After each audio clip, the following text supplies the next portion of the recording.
Right now I have 47 science and 33 culture per turn. It's way more than anyone else on the map, maybe except Dido. Not very entertaining, but I feel overpowered. So by the turn 55, turn 60 with an online speed, you are absolute dominant civ.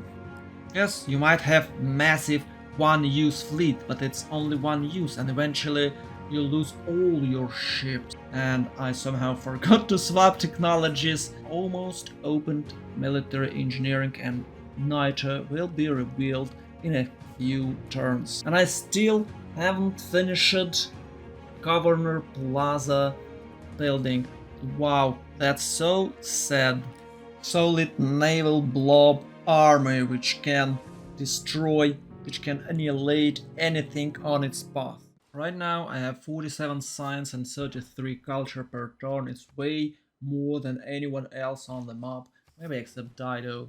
And that is very weird starts because I'm playing against deity AIs, but I guess it's all because of real strategy AI that makes bots a bit weaker at the very beginning of the game. So now I'm snowballing and they're just behind for entire game.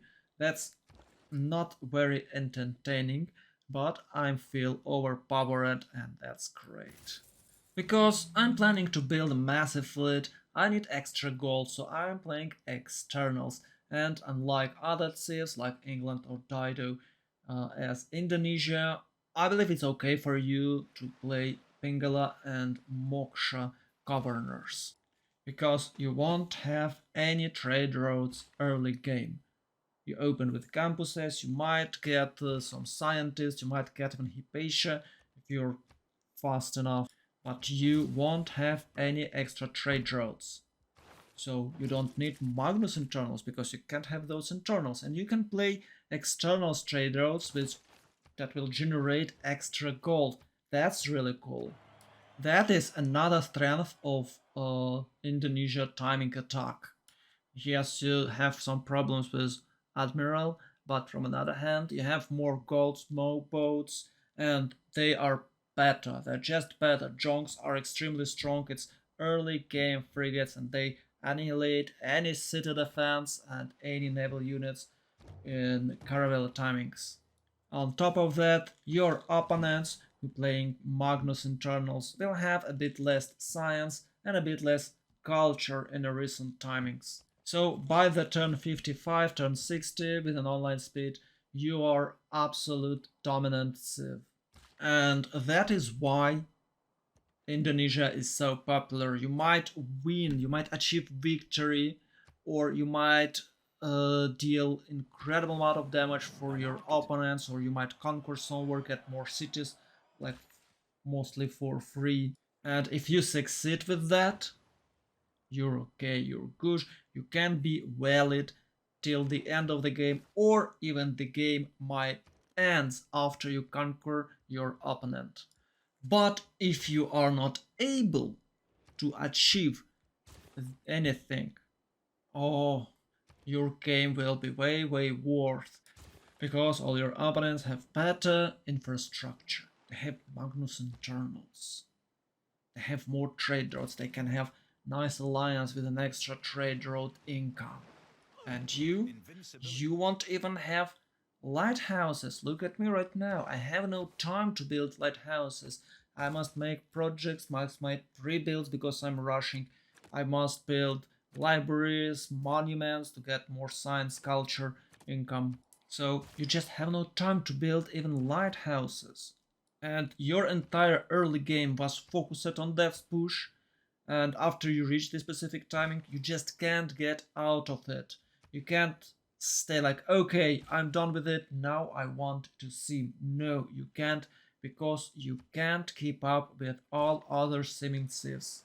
That is why I hate Indonesia. And I really like Poland. I just can't say I hate Poland, but I wouldn't recommend anyone to play Poland. Because most likely you will play your timing attack card no matter what, even if you don't want to. The game itself will force you to do so.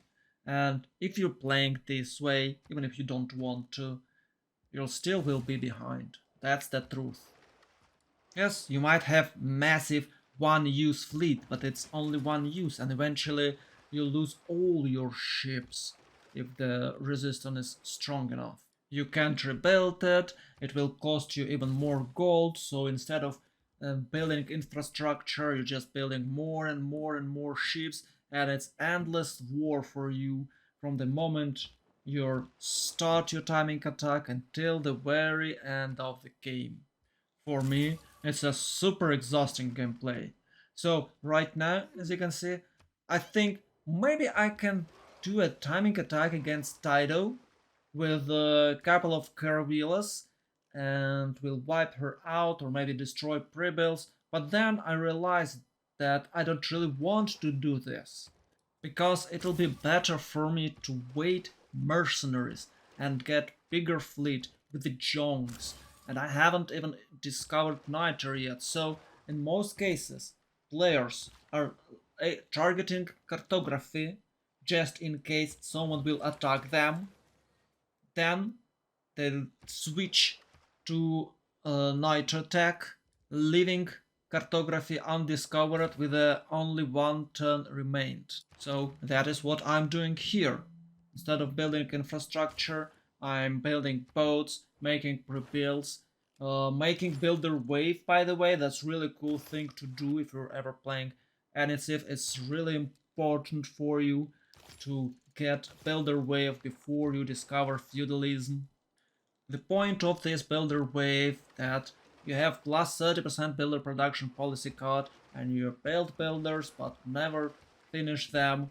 You leave them with one turn remaining, and then you discover feudalism, swap policy cards, and finish builder with a one, or maybe sometimes it's two turns, it depends on city production, and you'll get yourself 5 charge builders with a 30% production speed boost. This is one of the oldest tricks in a book, and in most cases you usually chop another builder with the first charge you have from your first discounted builder, so basically you'll have 10 charges, 10 builder chargers per city. That will boost your production, and you'll have medieval boost, which is really strong, where you can chop some infrastructure or some units to perform a nice timing attack. That is what I'm planning to do with my 5 charge builders. And if you missed this, well, it's not a big deal. You can open FIO, but you still must build 5 charge builders specifically in these timings. Because about these timings, you are able to open apprenticeship, and your heals will give you extra production and super efficiently for you to improve them with the 5 charge builders. Because, well, it's 5 charge builders, guys, and it's plus 2 production per improvement. This time things have been different, and I somehow forgot to swap technologies. That is why I'm kinda confused, but I still managed to build good amount of boats, of pre-builds, so even if someone will attack me, I'll still be able to hold this attack. But luckily for me, I'm playing against not very best AIs in the game industry, so I just don't have to worry. I just skip a few more turns, got some negotiations with AIs, they're not kinda glad to see my rising fleet military strength. But I don't really care about what they thinking, because without late game AI mod they are absolutely harmless dummies. You can see I can even get some great scientists. Wow! Look at this. Naive me is trying to finish libraries, but I just have no time to do so, and I should get libraries way earlier. Maybe I should even chop them or buy them with gold. I'm not sure about that.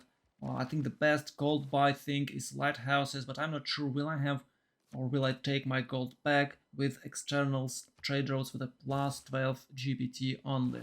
So I finally opened feudalism, got serfdom policy card, and I'm ready to finish my builders. I somehow misplayed it, and you can see that in capital in the second city I building not builders but some other stuffs. That's very weird. I shouldn't do that. I should get builders, chop admiral, chop jonks, and I'm good to go. As you can see, I'm almost opened military engineering, and niter will be revealed in a few turns. Once again, keep in mind it's normal gameplay speed, so I think 6 turns, it's not even a number for this game. By the way, I'm not sure, is it faster to build the aqueduct or to get walls to boost entire chain of texts to have a faster military engineering technology? I just assumed it is better for me to make a builder wall and chop something and improve tiles than to focus on getting uh, Eureka's for that technologies. Maybe I'm wrong, I'm not sure.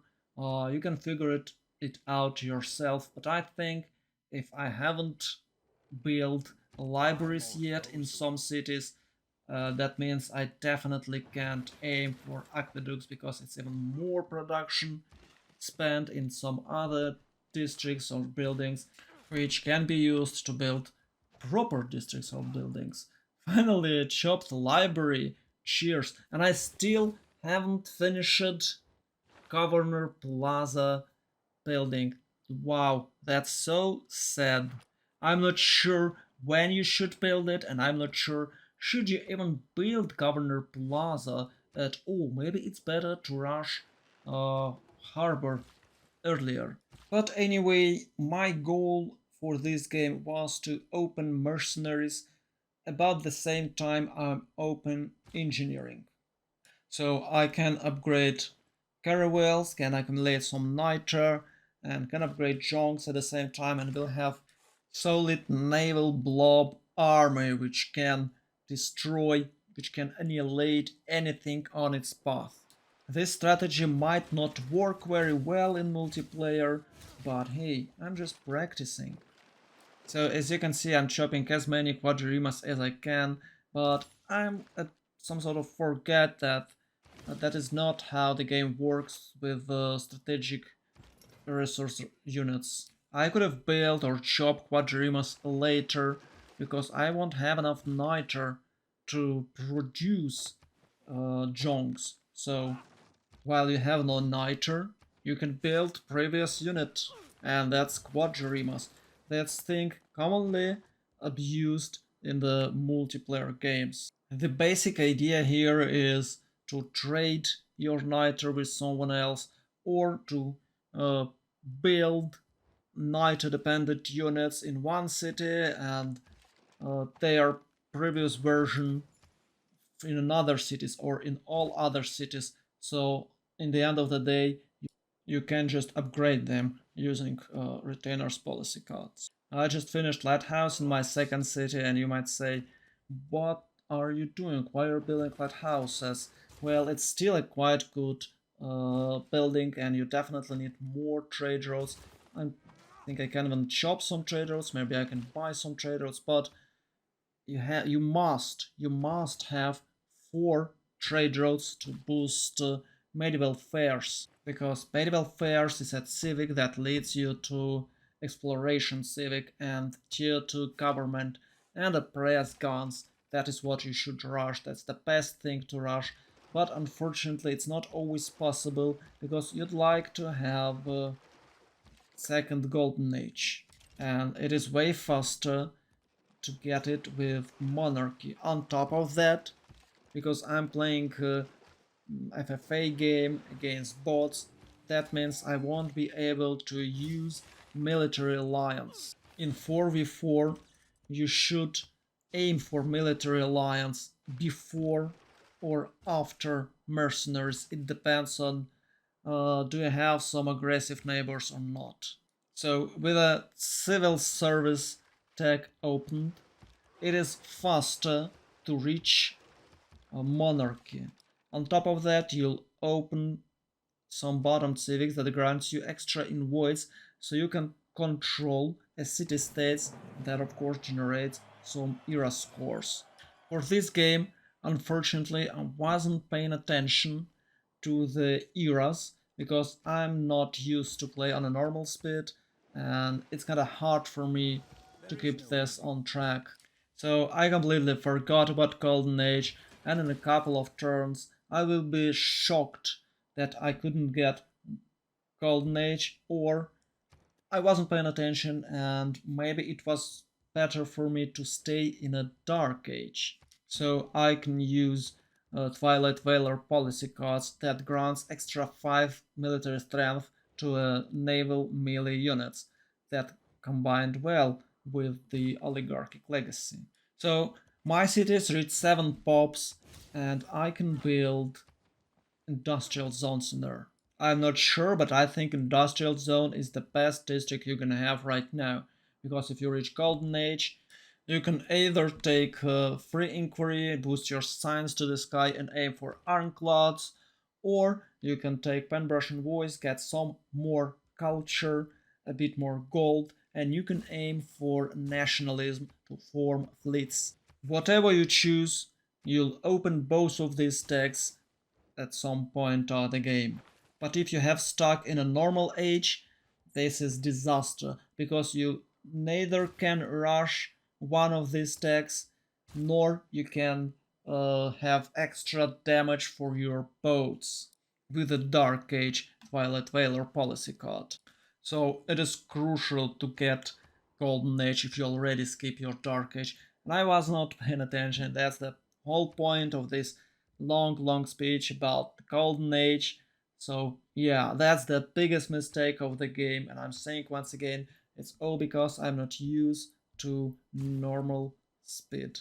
There are various ways how you can get extra 10 points for your Golden Age. First of all, you can build extra units like horsemen or warriors. Second, you can seize or levy city-states, and I have enough gold to levy them. And the third and the most obvious thing is you can just build some wonders, and I could have built some wonders. I have some chops, I could pick Magnus instead of Reina and chop some wonders and get Golden Age for me. The best and the most popular Golden Age wonder for naval civs is Stonehenge, because it gives you wonder points, religion points, and I believe great person points. If my calculation's correct, it gives you 7 era score points. Another good wonder, and you can even rush it, is Hanging Gardens, because it gives your surrounding cities in a 6 tiles radius extra housing, and we've talked about this earlier, Indonesia requires housing more than any other civ. Well, I didn't do any of this, and in a multiplayer my entire plan might went wrong, but luckily I'm playing against dummies, so we're good. Another cool thing that you might have is shopping maize and crabs if you're really in lack of gold. That's another reason why you must build 5 charge builders wave, so you can chop some extra gold for you. That sometimes might win you a game because you'll have extra few boats, more than your opponent, and on a naval combat every single unit counts because there is in most cases nowhere to hide in the open sea. So I'm about to open mercenaries, and you can see I'm about to open universities. You have to build them also, and there is tiny little detail. We have orange missionaries there that are fighting for influence in our country with the red missionaries from England. That is the most weirdest thing in entire game. Why the hell trade civ, naval trade civ on an archipelago mob is even building holy sites? What the actual hell is going on?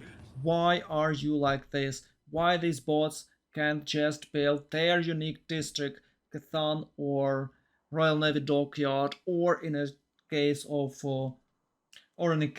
Netherlands, just regular harbor, but you get culture bomb with that, and you might play Magnus internals or regular external trade routes. Why are you building holy sites?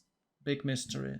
And this happens with every single civ. No matter what you do, if you're not having late game AI, they all will build holy sites. It doesn't matter what civ. You have Shaka, he'll build holy site. You have Korea, he'll build holy site as well. What an actual fuck. Well, that's it for today, boys and girls. Thanks a lot for watching.